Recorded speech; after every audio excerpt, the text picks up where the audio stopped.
กินใส่หมูย่างเจ้าเนาะค่ะมาฮะนี่ครับอ๋อค่ะนี่กุ้งโคใส่หมูย่างนี่ครับพักเขาก็กลับมาเนี่ยซื้อมาย่างกล้วยอะไรนะย่างกล้วยเนี่ยโอ้ข้าวปวงพระข้าวปวงบนรวมออกมากินอันดีผ่านไหมเนี่ยตาดาวนะอันนั้นจิ้มแต่ขนาดไหนเนาะวัดลงแล้วแต่มาทำมากูก็โอ้คำมาน่าเถื่อนน่ะมีเสียงโนกไงคำไม่ได้น่าเถื่อนได้แล้วค่ะมาทำมากูก็เสร็จแล้วมีข้าวเหนียวเนาะยอดจริงๆยืมเลยจ้ะยืมข้าวเหนียวนั่นเนาะเดี๋ยวลองดูอันนี้ก่อนด้วยกันนั่นนะชอบใครก็ครับในใครเลยนะหันแต่หัวให้ไหนนี่เนาะน้ำออกให้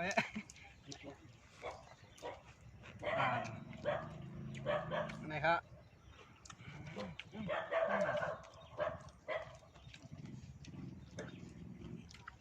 แม่เขาห้องมาหมักหลับเนี่ยฮะเนาะนี่แหละถ้าใส่หมูเนี่ยเมื่อเขาวันกินให้มันเสิร์ฟรวดเสิร์ฟก้าไว้ใส่หมู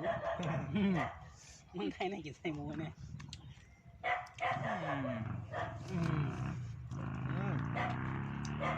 มั่งเลยไม่มั่งนั่นเลยแคบไปก่อนครับนี่หนังบ้องกุ้งหนังบ้องกุ้งหนังบ้องกุ้งหนังบ้องกุ้งขังบ้องกุ้งห่าหนังบ้องกุ้งอยู่เนาะหนังบ้องกุ้งหนังบ้องกุ้งนั่นหนังบ้องหมูได้อยู่แล้วหนังบ้องกุ้งได้ของขย่าเลยอากาศเขียวกันพี่น้องโอ้ยช่ำนะครับโอ้แค่นะมาถึงกูก็ขับมาตามเรือหนังบ้องกุ้งเลยขังบ้องกุ้งเหมือนเดิมหนังบ้องกุ้งไงครับนะครับพี่น้องอะไรเขาน้ำจิ้มหรอวะนั่นจิ้มหางนั้นวะซื้อมาถ้ากินหวานอ่ะ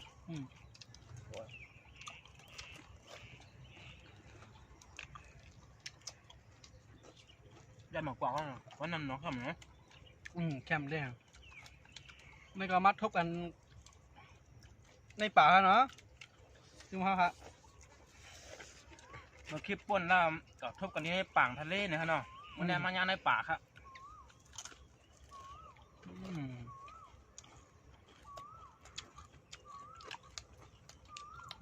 โอ้สุดยอดจริงๆนี่อันนี้โอ้มันอร่อยนี่โลกอะไรวะนี่ครับโอ้จำได้ด้วยกัดเชื่อมเป็นจำนะแชมเจนะครับกัดไม่แน่กินอันนี้ไม่แข็งเนาะกินน้ำจิ้มเข้ามาใส่ไหนครับนะครับเอ้ยน้ำจิ้มครับนะจิ้มลงไว้ไหนนี่ครับ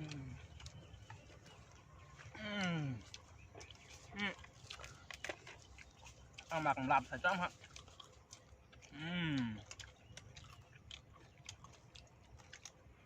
มึงกินเนื้อเผ็ดเขานั่นหมักนั้น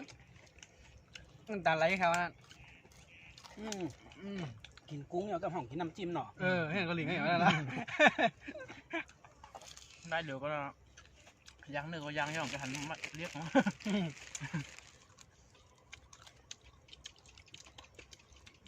กุ้งฮะหมักแห้งจ้างหมักแห้งโค้งตั้งอะไรเขาหมักแห้งจ้างเนาะแต่งจ้างหมักแห้งจ้างมาห้องหมักแห้งโค้งตำไตก็มีน้ำตำไตก็มีน้ำเต้มึงเอาว่าหมักเพศไตเหนือห้องหมักเพศครับเพศว่าจะไม่ได้มีน้ำจิ้มที่ไหนก็ประกาศได้จำที่ไหนนะแข็งแฮะ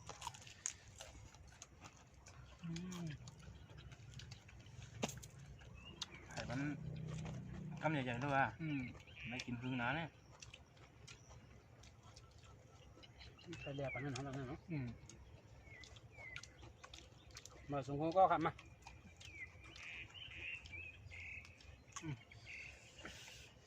แคมเปญนะ จำเตะอย่าลืมติดตามคลิปใหม่เนี่ยครับเนาะ ดังนะค่ะเดี๋ยวเอ้ยก็ขับไปเลยหันแทงกันนะ จอยกดไลค์กดแชร์ไว้กันเนาะคลิปดังนาย่ากันแทงครับ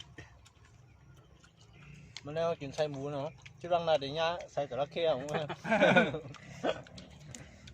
พวกคุณติดตามถึง500ได้รักเคมากแน่นอนครับ อย่าง ยังคือรักเคค่ะนะ จระเข้ในคำพ้องเดิมหูจักอีสังเนาะเงือกขยเนาะเงือก ใช่ครับเงือกครับขาดเดียวเงือกตัวมาอย่างเนี่ยก็เขาครับ อยู่กลาวก็แล้วนะ นะ กลาวก็ อย่า แล้ว ไม่ไรครับอันคนที่ตามมีขึ้นเหนือครับนะ หามาไทยแลนด์เนาะ หามาอะไรครับมีอะไรก็ ครับผม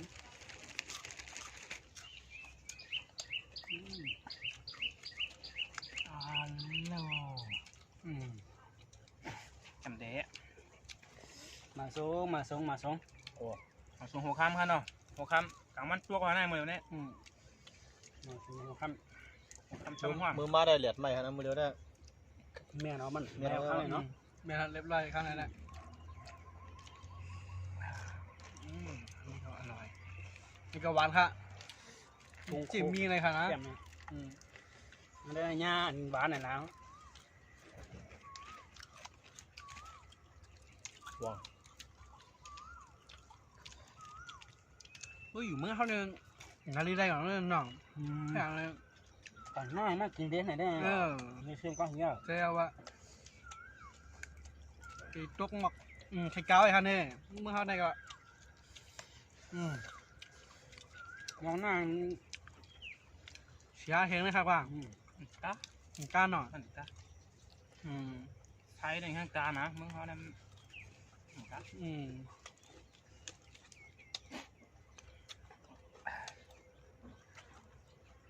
สังเกตว่าก้อนที่ตามเพิ่มขึ้นดำๆเลยเขาก็ดีมากกินมันดำๆฮะเนี่ยนะยุกตัวมาอย่างก็เดี๋ยวได้ย้อนกินเนี่ยฮะ มาเยอะ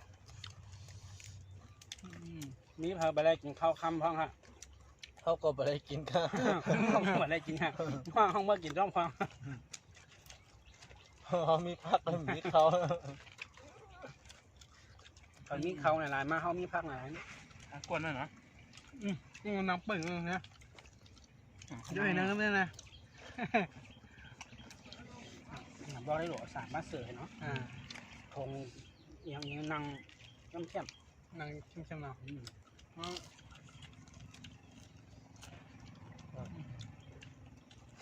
ครับอันนั้นน้องมันก็ทำหมดนะหมดหา นะ เขียวเนี่ย ทำนะฮะ ใช่ อันนี้เนี่ยผลล้วงอ่ะอันนั้นจะเหมือนขึ้นด้วย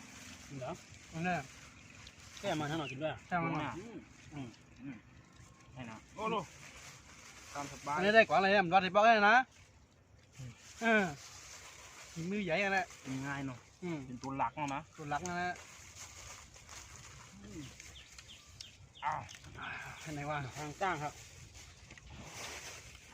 เขาคนเนาะ แต่ว่ายังครับคนเขาไปมากมันนั่งกินน้องตัดต่อขึ้นนี้ตัดต่อ